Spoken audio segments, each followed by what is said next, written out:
साला ये मामा जब तक मम्मी से दूर नहीं होगा तब तक मुझे कोई चांस नहीं मिलेगा। कुछ तो सोचना पड़ेगा। तो दोस्तों ये स्टोरी है गांव की गर्मी उल्लू वेब सीरीज की, जिसमें दिखाया गया है कि राजू अपने मामा मामी के पास गांव में आता है। जैसे ही वो आता है तो मामा मामी से कहता है, देखो राजू आ गया। मामी राजू से कहती है, राजू तू कितना बड़ा हो गया रे, तू छोटा था तब मैं तुझे गोद में बिठा के दूध पिलाती थी। तो राजू कहता है, अब भी पिला दो मामी। और मामी शर्मा जाती है। फिर दूसरे दिन सुबह मामी सब्जी काट रही होती है और वहां पर टोकरी में टमाटर भी रखे होते हैं। उन्हें देखकर राजू कहता है कि वाह, लाल लाल रस्सेदार गोल गोल टमाटर, जी करता है इन्हें पी लूं। तब मामी कहती है, इतने पसंद है तो पी लो ना। पर राजू मामी के पर्सनल टमाटर को देखकर ऐसा कह रहा होता है और मामी को गंदी नजर से देख रहा होता है और मन में सोचता है कि मामी के साथ रात रंगीन तो करनी ही पड़ेगी। फिर रात हो जाती है और मामा मामी बिस्तर पर लेटे होते हैं और मामा मामी के ऊपर चढ़ा होता है। बहुत जोश में होता है मामा उस दिन।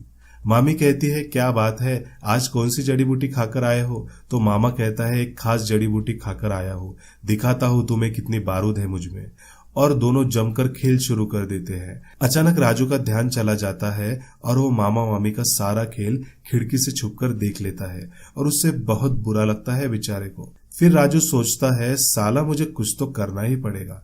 जब तक ये मामा रास्ते से हटता नहीं, मेरा मामी के साथ खेल खेलना मुश्किल है। फिर वहां बिस्तर पर मामा का सामान जल्द ही दम तोड़ देता है और मामा का बारूद जल्द ही खाली हो जाता है और मामी अपसेट हो जाती है और कहती है, तुम सो जाओ, तुमसे कुछ नहीं हो पाएगा। फिर राजू खिड़की बंद करता है तो मामा को लगता है कि खिड़की के बाहर कोई है और कोई ताका झाकी कर रहा है। तो मामा उसे ढूंढने बाहर आता है। फिर मामा राजू के कमरे की ओर छत पे जाता है तो राजू वहां नहीं दिखता। जैसे ही मामा छत पे से नीचे आ रहा होता है तो राजू उससे पहले ही एक बोतल में तेल भरकर सीढ़ियों पर डाल देता है।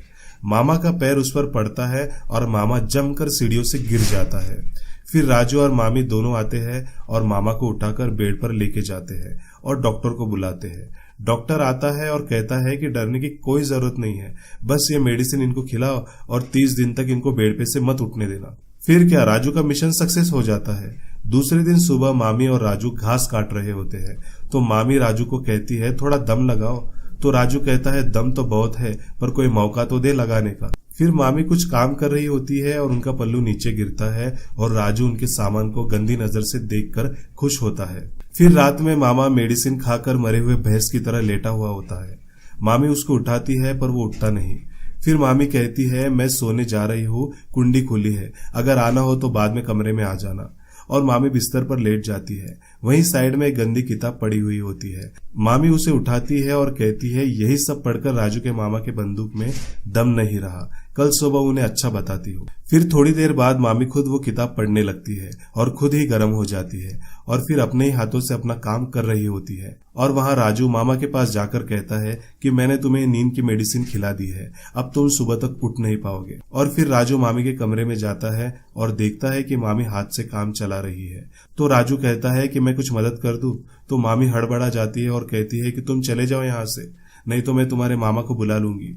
पर राजू मामी को कसकर पकड़ लेता है, जमकर जबरदस्ती खेल करने की कोशिश करता है। मामी बहुत रोकने की कोशिश करती है पर बाद में मामी भी राजू के साथ खेल खेल ही लेती है और दोनों रात काली और बिस्तर रंगीन करते हैं और स्टोरी खत्म हो जाती है। तो दोस्तों, कैसी लगी आपको ये कहानी? अगर पसंद आई तो इसे लाइक जरूर करना और चैनल को सब्सक्राइब जरूर कर दीजिएगा। धन्यवाद।